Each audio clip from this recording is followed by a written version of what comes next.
Я им какво пише тук? Лузерите в големите фирми.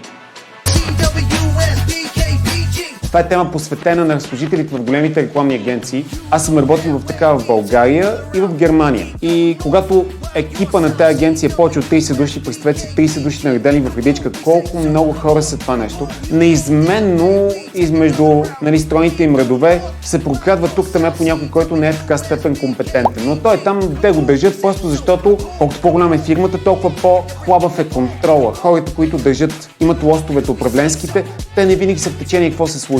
Например, в немската фирма, в която аз работих, имахме среща веднъж годишно, края на всяка година. Оговаряхме си дата за среща и час през февруари, за срещата през октомври.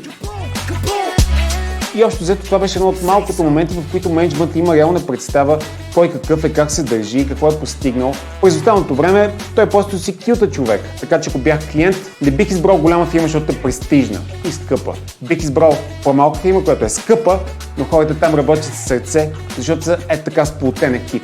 Така че правете си сами изводите. CWS BKBG. Cause we say so by Kaboom BG.